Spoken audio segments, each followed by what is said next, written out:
This is the Flying the Coop podcast. We are a bunch of individuals united by common interests that have come together to review, discuss, and fight about our favorite content on the internet. I am Floppy. I'm sure everyone else will introduce themselves in a non-interrupting way throughout the rest of this discussion. Hammer. Anybody got anything crazy going on this week? Yeah, there's this old guy that I got from the home that keeps forgetting to say his name. What? That's really sad. Come on, Papa, what's your name? You got it. I believe in you. Now I'm on the spot. I don't want to say it. Figure it out. That's a different show. That's called demand avoidance. It's John Reisinger. Yeah, we got him on the podcast. He said, "Oh, I don't work at Rooster Teeth. I need money." Ooh. That's how we got him here. Every question I would have for that man is about his hair. Tales from the Stinky Coop. I feel like that could work. That'll be our crossover. No. I don't want to be in a stinky coop. Oh, well. I'm sorry, Hammer. I've been kind of Wait, Flying the Dragon. Flying the Dragon. That's way too cool of a name. Flying the Stinky Dragon. That's a way better name than Stinky Dragon. Yeah, Stinky Dragon, man. Flying the Dragon. Is so much better. I swear, and I know they've heard it a million times. I can't recommend that podcast to anybody. It's just got the most, the name, guys. I don't know. You're just a hater. I really don't want to be. Like, I really want to like the podcast. And like, I've tried it and it's pretty good. The name. It can't be any worse than trying to recommend fuckface to somebody, though. But that's the thing, Packy. Somehow it is. I have an original Gerpler, and What? my parents have never said anything about the cup. But like, I know for a fact they've seen the fuckface logo on it. What's a I'm very Gerpler? curious if they're like, huh, that can't be good. A Gerpler's the cup that they released. It looks like the old like 90s pizza establishment cups. Oh, like something plastic. you'd get at Stevie B's. It's the Yeah. main. I'm drinking out of the water.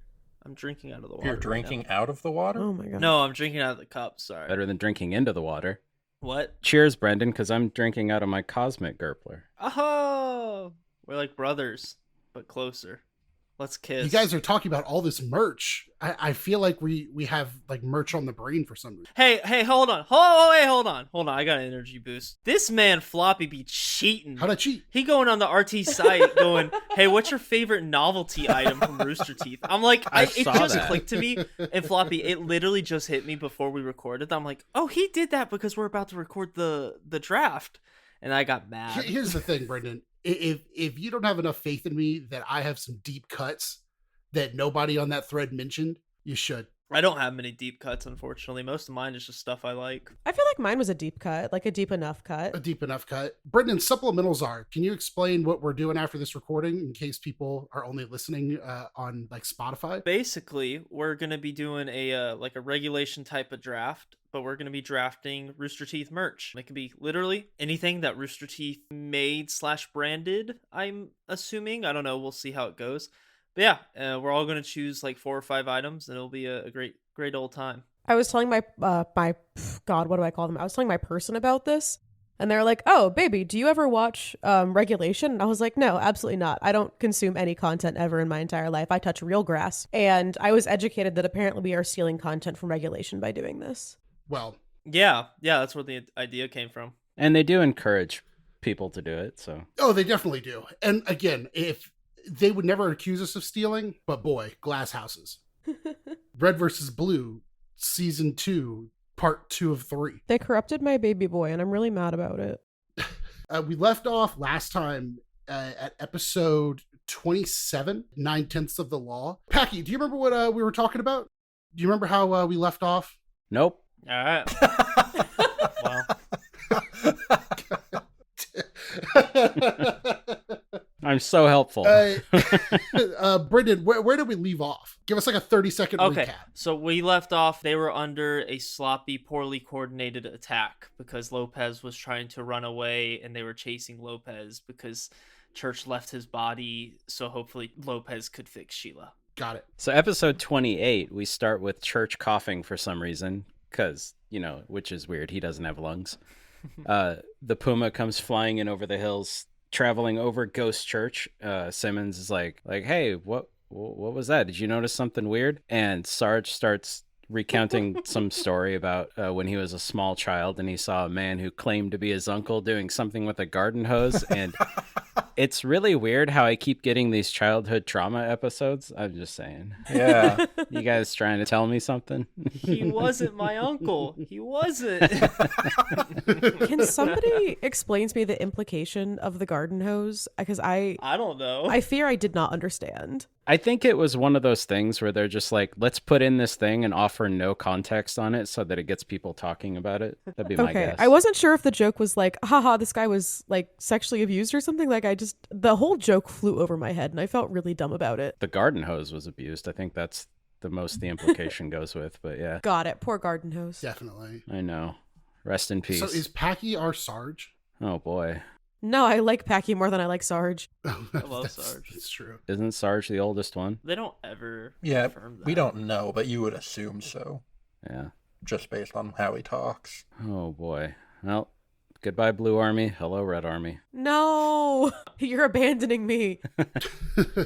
But anyway, so Okay, all right.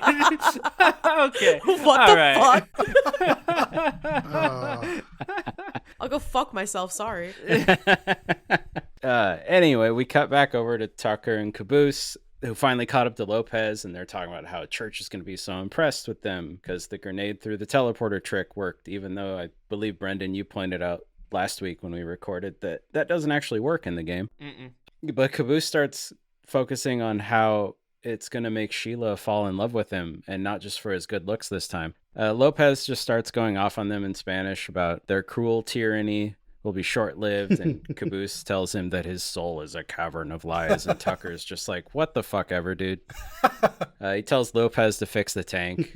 Then Lopez, I love this little cut to Lopez's POV where his HUD pops on the little SAP setting, which makes me think of old-timey televisions from yesteryear, and I love that. It really take you back. It did. I saw SAP and immediately felt like I was standing back inside a warehouse, having to stare at the most 90s program in the year of our Lord 2024. And it made me miserable. 2024. I no longer work in manufacturing. Thank God. I thought you were in podcast. Wait, is this not your main job? Yeah, my entire life is about podcasting. This is all that I care about, and I care so deeply about it. There is nothing more in my life that I'd want to be doing than this right now, exactly. We're podcasting from the homeless shelter. That's how we get free Wi-Fi. The McDonald's Wi-Fi. We all watch Red vs. Blue on Hammer's phone. So yeah, what does it say on Lopez's HUD? Oh, his primary objectives pop up: fix everything, hate the orange one, and call mom more often.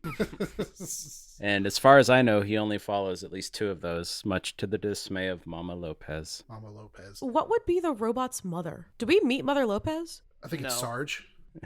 Well, if it's Sarge, he talks to Sarge all the time. But does he call him, though? Yeah, but you know, he could, Yeah, but not he could enough. do it. He could do it a little bit more. Yeah, you could always call your parents more. So my parents say. He talks to him face to face. He doesn't call him over the radio very often. Yeah. Oh, okay. That's a good point. Did you guys call your parents recently, by the way, since we're all talking about calling our parents? Nope. I did. I did it today. I call my mom like twice a week, probably. That's got to be annoying. My mom called me. Well, you could call your mom more. Your mom called you? That's... In person.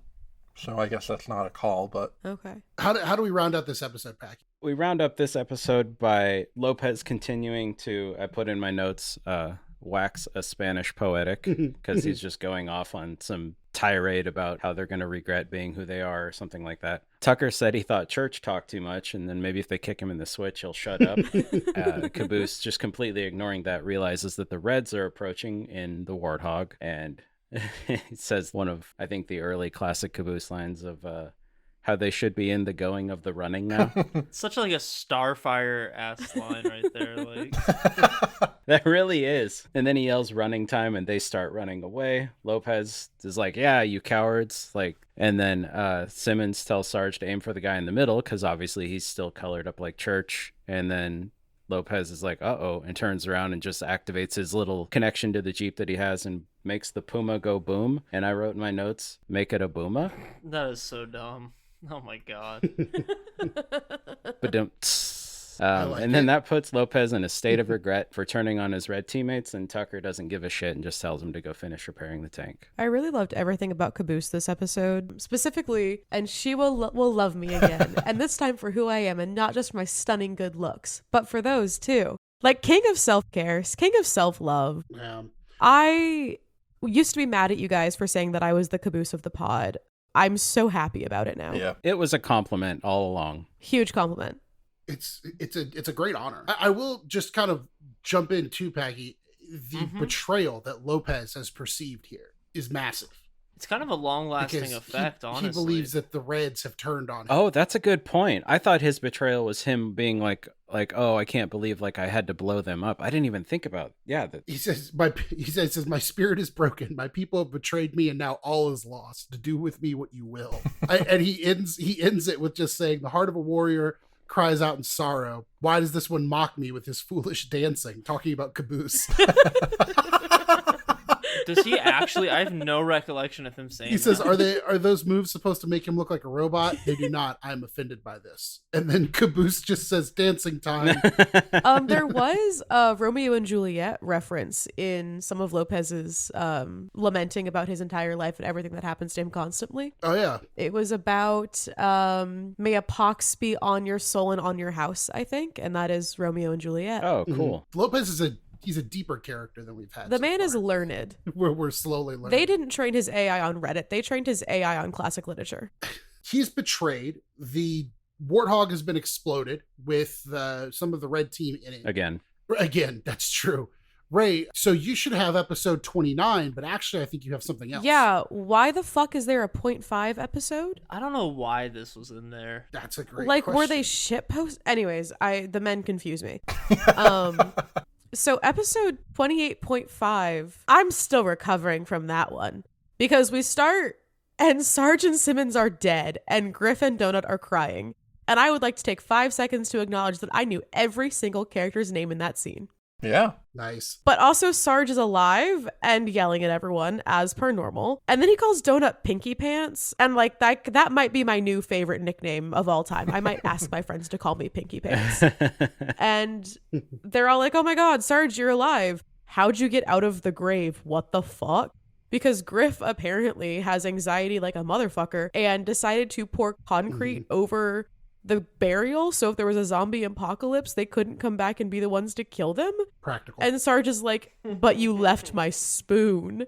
And he ate his way out of the concrete grave with a spoon. This all feels very Kill Bill, where she's like punching at the casket. Oh my God, I really am Sarge. What is this? Have you done this before? Is this just normal for you? What can you do with a spoon? Oh, what can't I do with a spoon?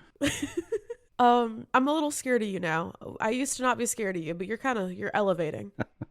Like Sarge. Simmons also comes back, but he's a ghost. Except Sarge is not a ghost because I guess he ate his way out with a spoon, so his ghost gets to take his own body. Why am I applying logic to this? And Simmons' ghost gets shot dead again by Donut, who tells us it's old man Caboose. But how the fuck would he know Caboose's name? And then they reference Scooby-Doo. And this is really where I got lost. This is where I was like, oh, these guys are fucking around. Because Tucker and Doc in a dress, I think, are gonna get married. But Lopez speaks French now and is in love with Tucker. And before anybody asks, the ship name is Lucker. Thank you. Lucker, and then there everyone you is go. screaming. And then Church wakes up in a body, which the man does not have a body right now. I do not believe in canon. And then Lopez says it was all a dream and follows it up with, or was it? It was an April Fool's joke, which Bernie says they don't do. But That's what they I did. thought. I had the strangest recollection of it being an April Fool's thing. It would have been in 2004. So this was like, they'd been doing it for a year. And the company, if for those who don't know, started on April 1st. So they thought it was poignant that the company that makes jokes was born on the day that you make jokes. They said that they weren't going to do any pranks on April 1st, but this is one of them. They did discuss a lot of very funny pranks that they wanted to do over the years on April 1st. But what happened was they started doing all their announcements on April 1st. So then people would think the announcements were fake, which upset Bernie. But one of my favorite pranks they were going to do was they were going to take out the letter E from the entire website and say that E takes up the most bandwidth of any letter. And they were gonna charge. You could just have the website without the E, or you could sign up for $9.99 a month, and then you would get all of the E's on the That's website. beautiful. That is a hilarious April Fool's joke that would have been great if they would have pulled that one. That was the context. It was an April Fool's joke. I always loved that the company started on April 1st because I too started on April 1st and I felt a little kinship to it for that. Whoa. Really? Yeah. Were you your parents' best joke ever? Yeah.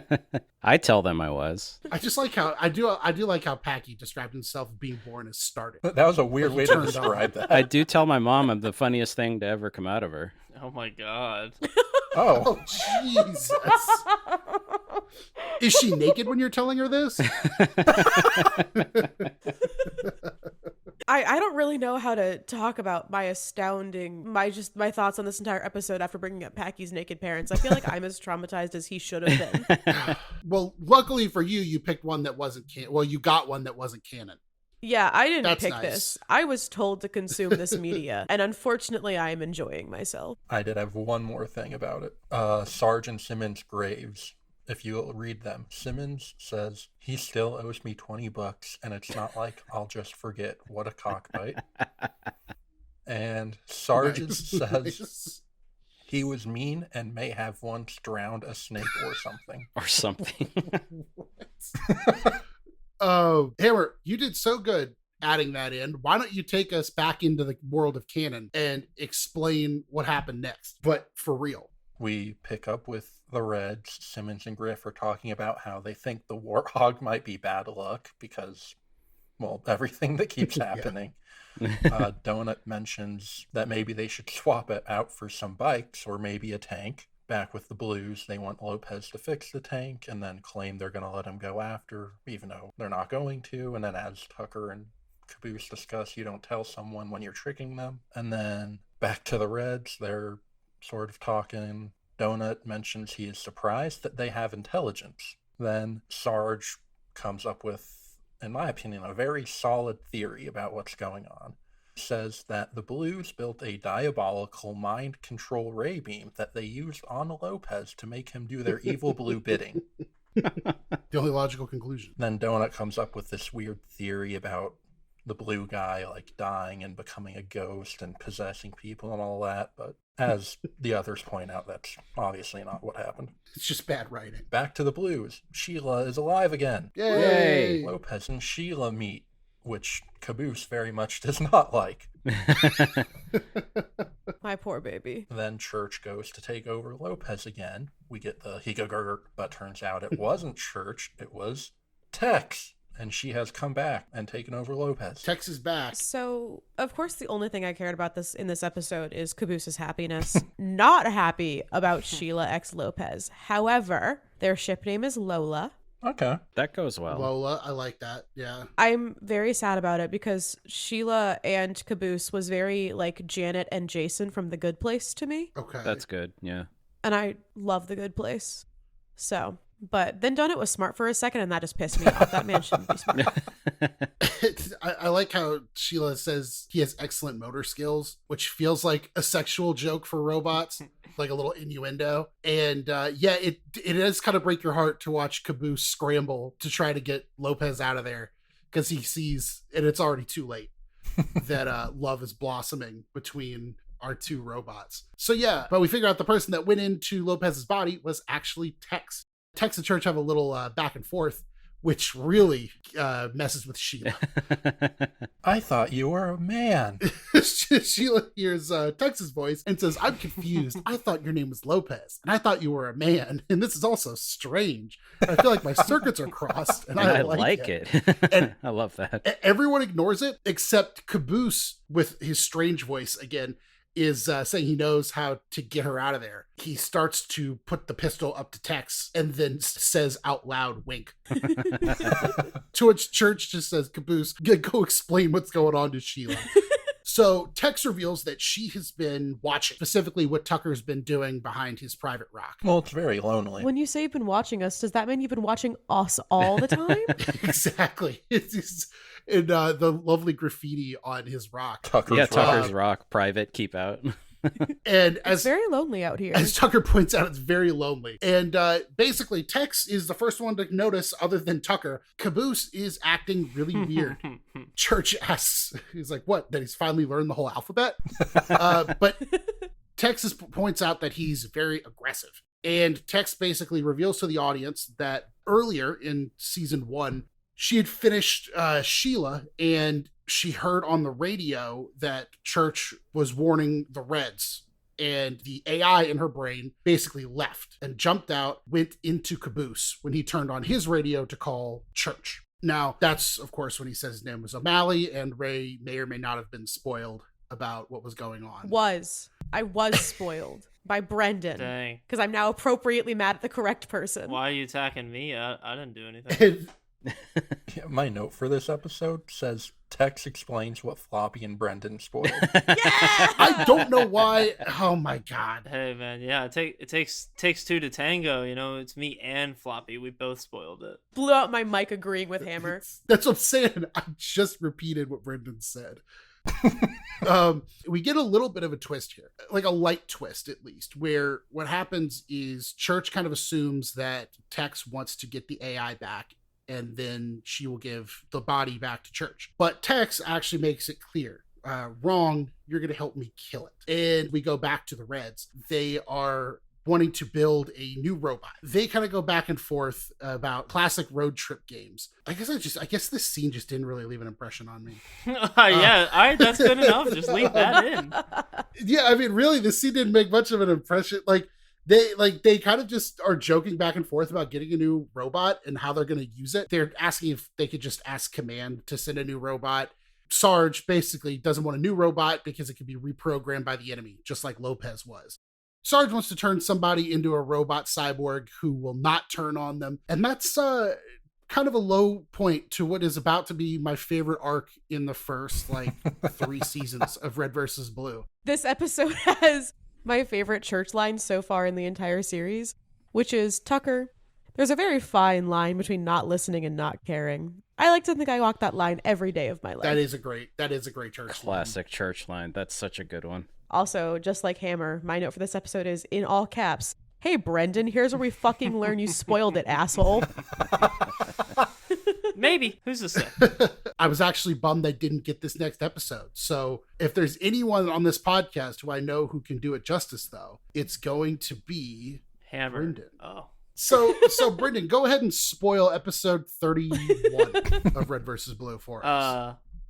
Well, so it opens up with Tex, that was a great story. I especially like the part where Church got pantsed in high school. I found that part of the story entirely out of context.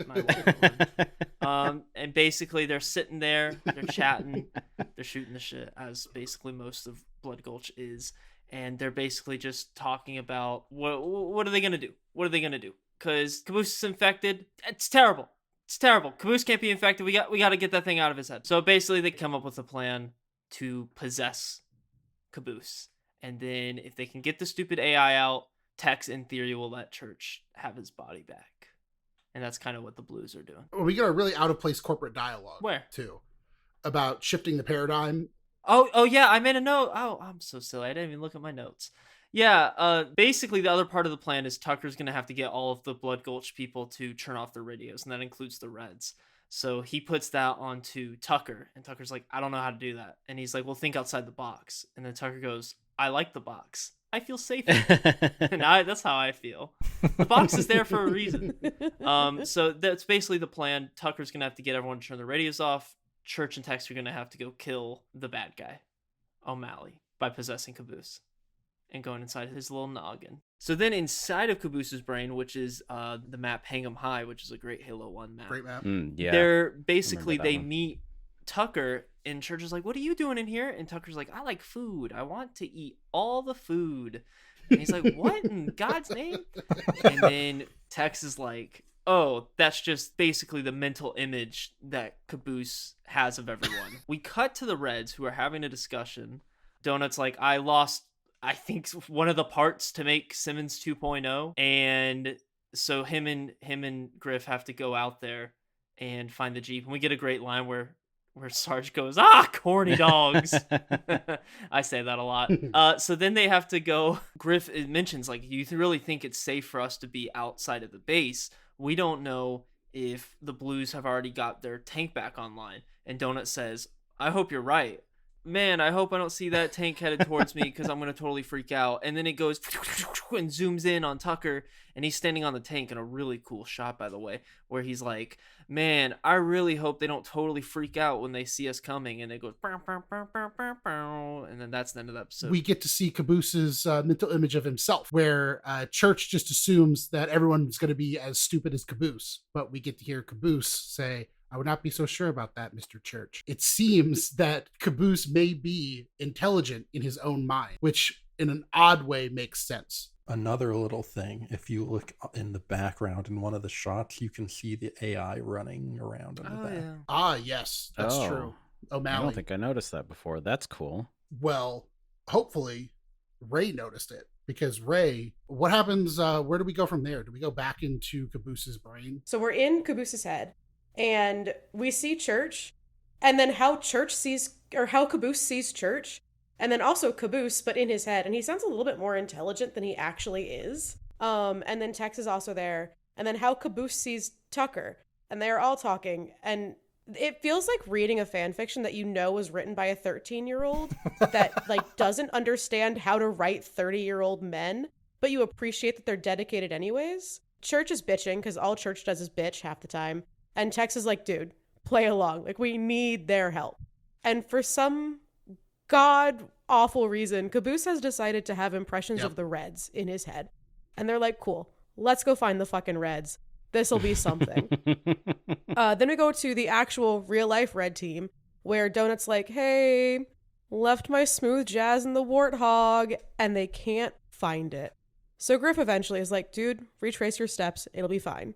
Something you should never say to somebody as fucking stupid as Donut. And Donut, for some reason, starts this with how he washes his underwear on Tuesdays, exactly. And we learned that he was in the warthog because he needed to be somewhere where he could have no pants on. Donut's just been chilling in the warthog, listening to easy listening. I thought, where can I hang out with no pants on? Oh God! I love that this is Donut becoming Donut. Yeah, It's the early signs of it. It's so good. And, you know, that warthog has seen some shit, and I'm a little worried about it, and I'm a little glad it's not sentient. And then Tucker is approaching in Sheila, and Sheila is pissed about it. no. The girl is not happy. She's like, don't touch me, don't press that button, go to hell. And you know what? Girl boss. Yeah. And then Donut reveals to Griff that he eats his toe jam, and Griff kind of gives up on him. A little later than I would have expected Griff to give up on him, but the man is dedicated. And then Griff sees Tucker approaching and just gets ready for what is about to happen as everyone starts panicking. Yeah, so like the last episode, we get the little tease inside of Caboose's mind. We get this like tease of smart Caboose. And initially when I first watched it, I was like, I have to see Caboose's mental image of everyone, because that is just such a funny premise to me. And then in this episode, Church is just an asshole dialed up to 11. And Church himself, the real Church, has to like grapple with that fact. Do you know the reason for this? For that character was because they originally, I don't remember where I heard this, but originally they toned down the language after season 1 because they got a bunch of complaints of being like, oh, you swear too much. So the little beginning chunk of season 2, they toned down the swearing, but then people start emailing and be like, why don't you swear as much? So this character was them reintroducing all the profanity. Putting him back in. Just anytime we get into Caboose's mind and we get to see like his mental image of people, it just gets better each time we go back in. So then, Packy, what happens in the next episode? So in the next episode, we have Tucker telling Lopez to talk to Sheila because she's getting, as previously mentioned, pretty upset about, Tucker trying to control her. And she's like, don't touch me. Don't do that. So Tucker's like, hey, Lopez, you got to talk to her. And he's like, I can't. I get nervous talking to beautiful women. It makes me really sweaty, but in Spanish, of course. And I put a little note. I'm like, suave Lopez. Good move. Donut and Griff are accepting their soon-to-be fade ducking behind the warthog. And Donut's like, we got to make a break for it. And Griff's like, oh, okay, cool. Well, I'll count to 3, and then we'll go. But you got to turn around because I don't like people looking at me while I count. And Griff turns around, starts counting, gets to 2, and then Donut starts taking off, and Griff's like, goddamn, beating me at my own game. The tank ends up running into him and the Puma, and Lopez is Lopez. There's like a little line in the background. You can hear him. He's like, "Aye, aye, aye, holy free holy." So after that, we cut back inside Caboose's head, and Ghost Church is paired up with what I'm calling Caboose's best friend Church. Although I want to note that the YouTube subtitles calls all of these different versions of the Blood Gulch people, that calls them brain like characters. So they call this Brain Church instead of just like Second Church or whatever. So I thought that was kind of interesting. Super helpful now that everybody's already talked about it. Yeah, Ghost Church is paired up with Brain Church, and he's like, I want to keep an eye on you because I don't trust gigantic turds trying to steal my best friend, you rim job. I love how dialed up this brain version of Church is. It's so funny. It's so great. He then calls out to the Reds that the Great Caboose demands an audience. And I love this segment so much. Brain Simmons pops out commenting about his fear of Caboose is going to kill them. Brain Griff pops out with the same fear, but he's for some reason in yellow armor. And then Brain Donut pops out, but all of a sudden in a completely different voice, voiced by a girl who I'm sure one of you knows who it is. It says, I love Caboose, yet I'm still afraid of him. And then Brain Sarge pops out and comments on his southern accent while talking exactly like a pirate. I be having a southern accent. Yeah, arr. He says, I got termites in me leg. What's interesting about this chunk of Red versus Blue that we're watching, if you guys have ever seen the Halo 2 special edition disc, they have a full documentary. It's really good. About about Halo 2 and Halo 1 kind of. And there's a little 3-minute chunk all about Red versus Blue, and you get to see them in the spare bedroom creating this chunk of the season. It's an awesome clip. And they're all leaned up against Jeff's. That's super interesting. They're all leaned up against Jeff's like shitbox truck, or maybe it's Gus's shitbox truck that would break down. It's one of their trucks, and they're all talking about it. Bernie has the line in there that as long as people keep enjoying it, they're going to keep making it, which we'll see. Oh, that's super cool. I didn't know that.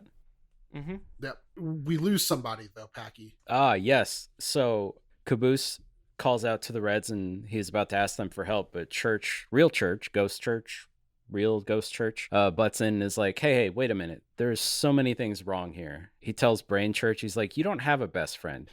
Your church. Knowing other people just waters down the experience.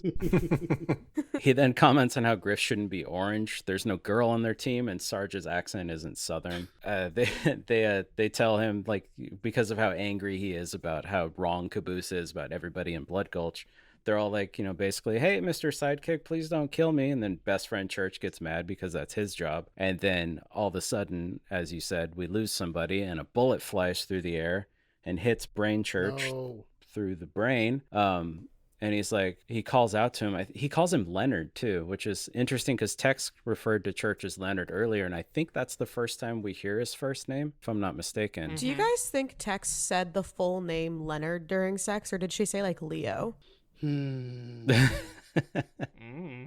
Tex strikes me as the strong silent. I have not thought about that. Okay. Yeah. That's fair. That's fair. Tex strikes me as the type that would make Church call out his own name during sex. That's the question. What did she make Church call out during sex? Oh, man. The mental image of Church is killed. Mm-hmm. And then what happens? Tex notices where the sniper is shooting from, and it turns out to be O'Malley. And she's like, hey, we got to go after him. Church is like, hey, Caboose, come on. We got to go get him. But he's like, I don't know who you are. It's like, we haven't met before. I'm Michael J. Caboose. Apparently killing these brain versions of the people just completely removes the memory from his head. Devastating for the Caboose ship. And it's weird. It's funny because like the memory of them died, but the version of them that they remembered before from the outside world is there inside. Make your brain pee itself. Church then is basically like, oh, I hope Tucker's doing a better job outside getting them to shut off their radios. And then we cut to Tucker, who's like not doing a very good job getting them to shut off the radios. And he tells Lopez to get inside of Sheila and do his business because they're close enough to start hacking into their radio frequencies. And the Reds are about to call command, and then Tucker butts in on the radio frequencies and he's like, hey, you guys got to shut off your radios. And they're like, we're not taking orders from a blue. And Tucker's like, normally I'd just shoot you guys and steal your girlfriends, but I need you to trust me this time. And Sarge is like, that's a good idea. He's like, he just basically like this long line. I don't have the direct quote in front of me, but this long line of complimenting him on this amazing proposition. And then he's like, Simmons, how should we reply? And Simmons is like, suck it, Blue. Classic Zinger. Yeah, classic Zinger. Yeah. And so we get back. Tucker is like, all right, the Reds won't listen, Lopez. So plan B, all Spanish love ballad from Lopez to clearly to Sheila. Am I remembering right in the episode, or is it an extra feature where it's shot like a music video? I think it's in the episode. I think there is a longer music video, but in the episode, it's like it goes into that like music video, and the little like script on the bottom left, like with the song and the credits, pops up. Mm-hmm. Yeah, like the old timey like MTVs and VH1 style music videos. Remember those days, you guys? No. Yeah, definitely. VH1 Jumpstart was a beautiful thing, and I miss it every day. Oh yeah, VH1 Jumpstart, definitely. MTV Video Wake Up. MTV, yep, that. That. TRL? Brendan? TRL? TRL? TRL, what? Total Request Live? Oh yeah, URL's long lost cousin, Exactly. TRL, of course. Exactly. Well, just like Close enough. Just like Lopez's song, Packy, that was beautiful. I like to picture you like the grandpa in Princess Bride reading to us your little Corey Feldman's. Was it Corey Feldman? Who's the kid in Princess No, Bride? it was Fred Savage. Oh, you're right. It's Fred Savage, the other Yeah. one. Yeah. So The other one. I like to be. I like being your little Fred Savage as you go through the story. They corner O'Malley, and Church is like, if anyone's going to make her cranky and psychotic, it's going to be me. And Tech's like, oh, that's sweet. And Church, shut up, sweet. bitch. The Reds decide it's time to turn off the radios, and then Tech's back inside of Caboose's head just completely unloads her entire clip into O'Malley. But after the dust settles, Church can't find her or O'Malley anywhere. Bum bum bum. My favorite Church one-liner was, "I've got half a mind to kill you, and the other half agrees." Wasn't there one like, you're gonna split personality? Payback's a bitch, and so am I. Payback's a bitch, and so am I. Yep. Here we go. They gave her a cool one. Yeah, she got the good one. This episode was very big for the shipping people. Also, I'm mad at you, Hammer. For the audience that doesn't know, Hammer is the one that assigns episodes and figures out the timing of everything. How fucking dare you leave me on a cliffhanger? Well, it works out because now next episode, each of us get to cover one. That's true. Every single time I give a shit about this show, I get angry. that makes sense. That's lovely. Definitely, that's super That's healthy, lovely. definitely. That's the charm of the show. Then do we end with Doc in this episode? Nope. No, it cuts to black after Church realizes he can't find O'Malley or Tex anywhere inside Caboose's head. According to the wiki, we do, but I'd love to understand why it's wrong on the wiki. I'm assuming because when they remastered it, because I'm with you, Ray. I've been having to go back between the wiki and the episodes, and like the wiki has Doc calling in over the radio as the ending of the episode. Oh, that's interesting. Yeah, I see that too. Yeah, I don't have Doc in any of my notes for this Mm-mm. segment. I didn't see Doc Yeah, once. no, the episode I watched, it definitely cut to Yeah. black after It- Tex supposedly killed O'Malley. Yeah. I watched on the RT site just because I felt like doing Hammer justice for once in my life. Like, I got to the wiki and I saw that it goes to Doc, and I was like, did I just go one episode too far? Did I just spoil something for myself? And no, the wiki is wrong. In the it looks like in the original, like the original episode 33, back when it was that shitty letterbox style where they literally cropped out the gun and everything. It looks like that episode did end with it cutting to Doc, and you hear the beeping over the radio and stuff like that. That's crazy. So maybe, like Ray Okay. said, they cut it out for the DVD. No, the Sheila Slurs thing was cut out for the DVD. I don't know about the Doc thing. It must have been, because it wasn't in the YouTube version and the Rooster Teeth website version that we all watched for this, that as would far be as I the know. but that would be the remaster. Oh, the description on this video says, in a scene deleted from the DVD, he detects one last radio transmission from Doc. Oh, okay. Oh. And if you think about it, I don't think the DVD is in episodes. No, I think the DVDs are in movie formats, right? Yeah, I think they're just at least the first 5. Interesting. No, that's great. So Hammer said everyone gets one episode next time. Everyone will show up Yes. ready with their episode. Hammer, you'll assign them, and then this is just like sausage talk at this point. But everyone will show up with their episode. In the discussion part with deciding. So even if you don't want to vote to move on, bring something that we can change to. I can tell you right now, The Stranger mine would probably be like Camp is what I would suggest. Oh, Because that one feels like one that, like, I assume Packy has not seen that. Correct. I have seen some of it. Ray, Hammer, Brendan, what about you guys? Nope. I was deep in the Camp trenches as it was coming out, Okay. and I have cosplayed Nikki before. Perfect. Brendan? Yeah. I saw the first couple seasons. No, I hate it. They started, and this was the thing that Rooster Teeth started doing, is they all had that weird clean animation. Ugh. It's a good show. I don't have an eye for that kind of thing. So I'm not saying that it's good animation. I'm just saying it didn't, like, I did not notice. I thought it looked professional, I guess is what I would say. I feel like the animation style for the show, specifically how all the character designs were happening and everything, really matched the tone of what you would expect, like, a fake child show about a camp to be. And so I kind of enjoyed it for that reason, because it met things properly. The animation style that did bother me was Nomad of Nowhere. Yes. That being so clean did bother me. Okay. That I can see. Is that what you're talking about, Brendan? Have you seen that one? No, it's like I just prefer like real animation. Like, like you look at SpongeBob, like old SpongeBob, that like looked like a cartoon. This new stuff just looks like a bunch of like shapes. Yeah, I don't have an eye for that at all. But are they Kiki or Booba? Do you guys not know Kiki and Booba? No. No. Mm-mm. Oh my god. Okay, so Kiki and Booba, sorry, gonna info dump really quick. Kiki and Booba was an experiment run by a university, I believe, where they put two shapes in front of people, and one was a more round spherical shape and one was a more like jagged sharp looking shape, and they said point to which one is Kiki and point to which one is Booba. And most of the time, 99% of the time, when they were asked to point to Booba, they would point to the spherical round shape, and when they were asked to point to Kiki, they would point to the sharp jagged shape. So when somebody says, do you mean Kiki or Booba? It's basically stereotypes based on shapes and words and how those correlate with each other. That's interesting. I pulled it up. Yeah, I agree with that. Interesting. Okay. Two small things before our last long discussion. We didn't get to talk about it. It happened right after we stopped recording. Anybody have feelings on GTA 6 being pushed? It was pushed from May to November of next year. Expected.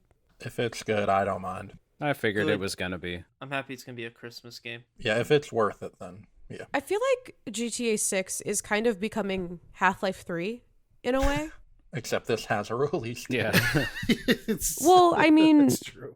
I'm sure we've all seen the devs of Half-Life 3, so they never released it because they knew they could never match up to the hype with whatever they created. And I feel like GTA 6 is kind of getting to that point. We've been waiting for over 10 years at this point. No. And GTA 5 is such a good game. Like, there's still servers like NoPixel going on that still get tons and tons of views. I just don't know how they're going to make a game that matches up to the hype to follow a game like GTA 5. I'm much more interested in the story side because I could too. not get into 5's story, but the trailers for the story in 6 already have me pulled in. Yeah. It looks interesting. It obviously looks beautiful. I'm excited to see GTA 5 have a renaissance like GTA 4 did, where I guess a lot of people's first GTA game, like younger people's first GTA game, was GTA 4. So they were like, this is amazing. And they played it with all the DLC that made it amazing. They didn't play the base game that came out and everybody was disappointed by. I'm interested to see if GTA 5 has that same trajectory of GTA 6 comes out 6 months later, everyone's like, GTA 5 is way better. It's the best game that's ever been made. Like people were saying about GTA 4 like a year into the GTA 5 release. Because I don't know about anybody else, but I played GTA 4. I picked it up on launch day and I hated it until all the Ballad of Gay Tony and The Lost and the Damned and all the DLCs came along and made it really good. Yeah, when The Lost and the Damned came out, I was like, this is legit. I love this. I've always been more of a Red Dead guy. That's what I was gonna say. Is I'm waiting for them to come out with GTA 6 so we can get Red Dead 3. Because holy fucking shit, I need that in my life. Oh man, right? for sure. I think they re-released Red Dead 1 on like next gen and stuff. Yeah, they did it. And Probably for what was weird about that $60. is it was just a re-release. It wasn't even remastered, and they're charging full price for it. I was like, yeah, you're not going to do that to me. I mean, as such big horse game fans, that begs the question, have you guys pretended to be a horse on the schoolyard and eaten grass? Or is that just me? I They have actually not done that. That's they just- passed a law in Texas that you can't do that now. So it's Texas made it illegal to be a horse girl? no, but they did make it illegal to have litter boxes in classrooms, which is a thing that nobody was doing. Next small thing, this is just kind of a gut check for everybody. Funko looks like they may be going out of business. Does that upset anyone? Is anybody a Funko head? No, it's good. Those things just run their course, and I don't own Funko because I want to own Funko. Funko had to walk so that Labubu could take over the market and run. Speaking of Labubu, I think I just saw news today that a movie is in the works. Oh, good.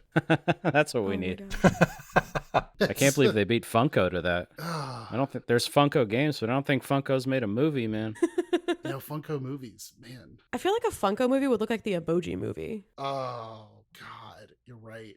Oh, or Pixels by Adam Sandler. Or Pixels, That would be the yeah. Funko movie. That movie was carried by the post. Well, in the concept, like the concept at the time was like, okay, that could be cool. Like video games, it was like Laser Team. Almost. It was like it was the peak of Hollywood being like, well, video games are garbage, so we'll have to turn it into something digestible for the bigger market above.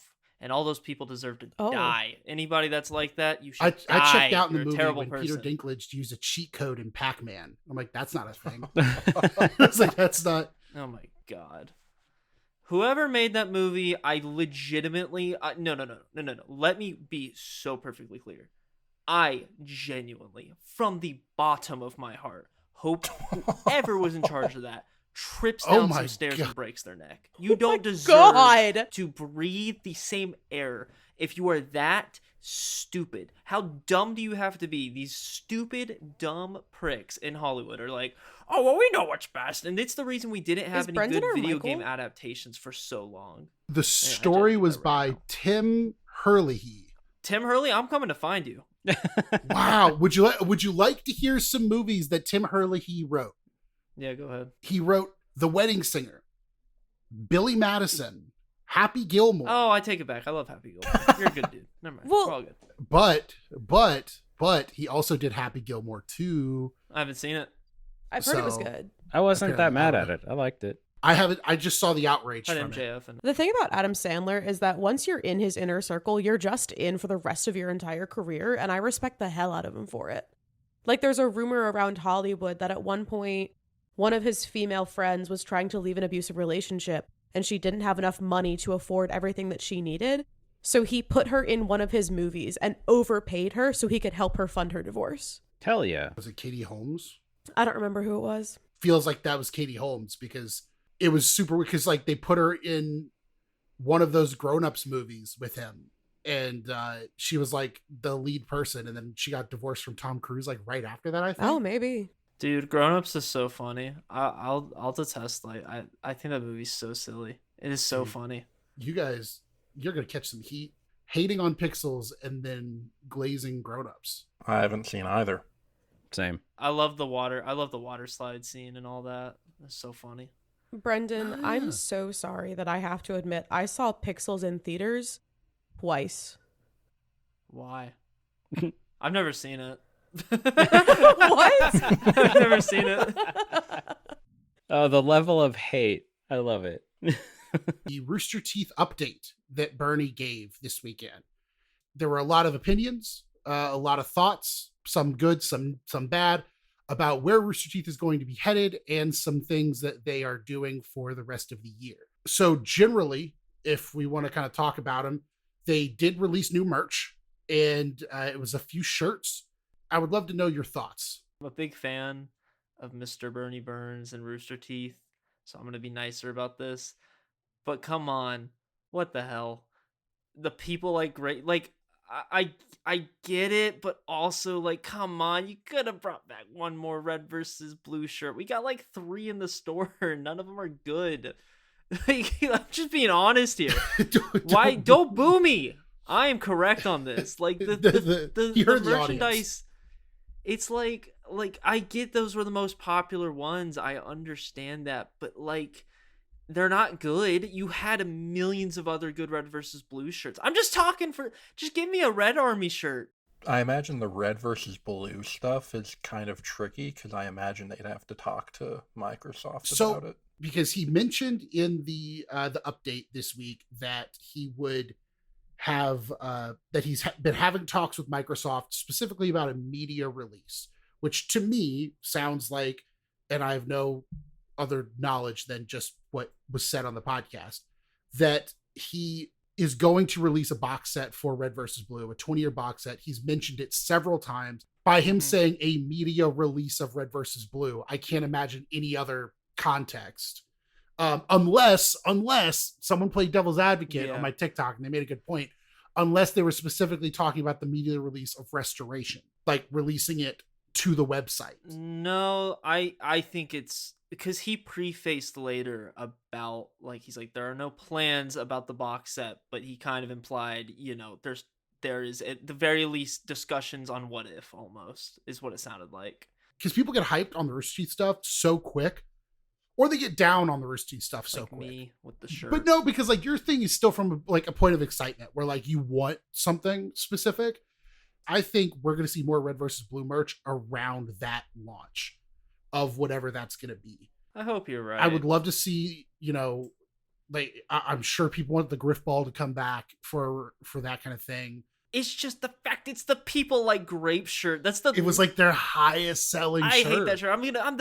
I'm a D1 number one hater on that shirt. That shirt sucks. It's so lame. I don't care if it was popular. You know? I don't care if it was. They're all idiots. They're all stupid. Everyone who buys that shirt's a fool. You're fools. That's a terrible shirt. You should a Drunk Take shirt would have been awesome. In defense of the People Like Grapes shirt, none of you guys were on Tumblr at the same time as me, but there is a thing in Tumblr culture where when you meet somebody else that you're trying to see if they're on Tumblr, you tell them you like their shoelaces. And if they respond with, "Thanks, I stole them from the president," that means that they are on Tumblr, they're in on the joke. The People Like Grapes shirt was that, in my opinion. It was so, if you're in on the joke, you're in on the joke. And if you're not in on the joke, like, cool, a shirt that says People Like Grapes. That's not something that you spend a lot of time thinking about. And so I respect it for its ability to bring a fandom together covertly, especially when it was a company called fucking Rooster Teeth doing the dumbest shit every single day. And like half of the entire time they were doing dumb shit, they were just bullying each other. And we all just found it funny as hell. So I respect it for that, but it is a bad shirt. And that's the thing, there's a lot of context around Rooster Teeth was blowing up so much when they had that shirt come out, and that was like your head nod to other fans. Again, I never owned it. Packy, you didn't own it, right? You didn't even know what it was, right? Like you hadn't heard of it. I don't even know what grapes are, man. There you go. Oh wait, I have something positive to say. Go ahead. They brought back the yoke. Ooh. I'm so happy. Yeah. I am almost tempted to buy a new shirt. Oh, they did bring out a Morning Somewhere shirt that was really pretty though. So you know what? Credit to them. But when it comes to classic shirts, I'm very happy they brought back the yoke. Please get rid of the People Like Grapes shirt. And I think we should make Brendan a shirt that says Brendan hates grapes. You know, the shirt should say Brendan hates people like grapes. I thought it was weird that because Brendan, you said only one shirt was released, but that wasn't true. There were like 6 shirts released. You said that they released the one, but it turned out they released 6, but just 5 of them were their own shirt. But I didn't even know about those, Packy, until you found them. I bought those shirts. I bought the, what is it? I just want to hate the government and love my insert. Partner, girlfriend, Yeah. boyfriend. I can't even see the shirts on the site right now. Where are they? But I bought the one for my wife that says husband, and the one for me that says my wife on it. That's cute. Oh. It's funny you brought that up, Brendan, because I talked about this on the watch along, how this podcast is kind of single-handedly propping up the Rooster Teeth website right now. I only knew about the shirts because you put it in the Discord. And then when I went there, I saw just a post of someone asking about those shirts. And then I went to go answer that post. I was like, oh, wait, that's Packy. But then I see Brendan right below it going, I don't see how to get there. And I was like, wait, it's just us. It's just us. So I went in and I had figured out how to do it at that point. So I actually responded to both of you separately. I like those moments when we pretend like we don't know each other. Yes. It's so much fun. It's so much fun. It's like, oh, man. Would everyone like to share their Rooster Teeth website username so people that's could fun. potentially find I us there? can because my account's not that old. Floppy disk repairman. What are you getting at? I'm just saying, Packy might have to purge his account. 2008 was a different time. I'm that Brendan kid. Please talk to me on the site. I love using the site so much. My username, it won't let me change it. It's half my name and half my old username because I used to go by Reaper86 on Rooster Teeth way back in the early days of the internet. Then when the site came back up, I was like, oh, cool, I can change it. But when all the accounts came back, so did all the other accounts of like people that aren't actually using it. So I couldn't just change it to Reaper because I always wanted to get rid of the 86. And then I was like, fine, I'll just put like half my name, so it's Pack Reaper, just so it's like half this, half that, so that like returning friends will know it's me, but then I can still be my new person that I am. And then I was like, fuck that, I'm just going to change it to Packy Chew because that's what I'm on everything else. And it's like, you can't do that because you changed your username in the last 30 days. And I'm pretty sure I changed it like 3 months ago. Hammer, what's your name on the Rooster Teeth website? Hammer Machinimas. You sound so sad. You sound so good? defeated. Are you ashamed? Ray, what's your name on the Rooster Teeth website? My Rooster Teeth website name, very old. If you ever get to know me personally, unlike every single person on this podcast, I love the little bird from Charlie Brown, and his name is Woodstock. So Snoopy's best friend is named Woodstock. And my username, since I got my first RuneScape account ever in 2007, was Woodstock401. And that is my Rooster Teeth website name. Can I do some walking back real quick? Start backpedaling. Yeah, okay, so a fun fact about me, I usually come out with crazy opinions and then have to walk back a little bit once I realize I'm So wrong. we're cutting all that he's say- about to say, right? I gotta say, that Morning Somewhere shirt, I already said it earlier, I freaking love that Good shirt shirt. after looking at it. And also the Hating the Government shirt, really cool. So credit to Bernie, I love the two new shirts. And I just want to I want to defend the multimillionaire here who lives in a castle in Scotland and just say he has been very explicit that he has people like the guy who was running the merch at the end of the company telling him, hey, we released all this old merch and nobody bought it. And it's true. If you were around at the end of the company, you saw that all of a sudden they put first they released all the vintage merch as a part of the 20-year anniversary. It didn't sell at all. And then they put it on a deep discount before the company closed, and then it all sold. But basically the shirts that people had been begging to come back came back and nobody bought them. Luckily, if we have to have a middle ground, I'm okay with where the middle ground is now, because the last thing I want is like print on demand drop shipped shirts from Rooster Teeth. I've really liked the quality of everything I've got right now. And if Bernie would have to start doing like print on demand or like crappy quality shirts to just print, 30 shirts for people who really want, I don't know, the people like dogs shirt It's that, Dogs Hate 30 Grapes. people want. Dogs hate grapes. Yeah, there you go. Like I would rather not have that, but like Brendan too, there's a lot of shirts that I want, and people like grapes is pretty far down on that list. But again, I recognize that it's the most popular shirt. People love it. We are about to record our supplemental. It's going to be a Rooster Teeth merch draft like we talked about earlier. I think we're going to get a lot of really good hot takes from Brendan about some merch. I'm very excited to hear Brendan's merch hot takes. And Ray's too.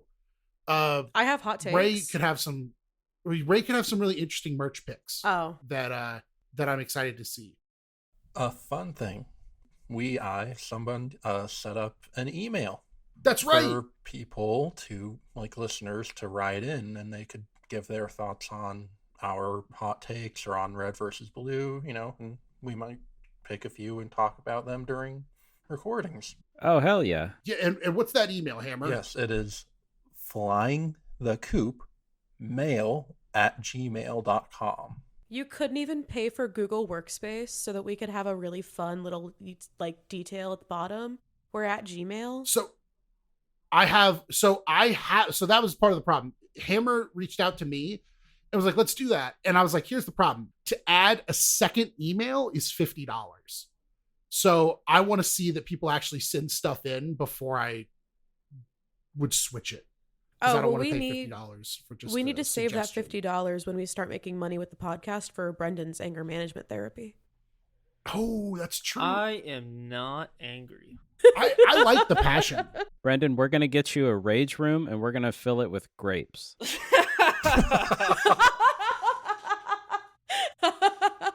I was working out in my head, like buying Brendan a People Like Grape shirt, and like if they were a little cheaper, like constantly sending them to him, and or actually scratch that, sending them to Ray.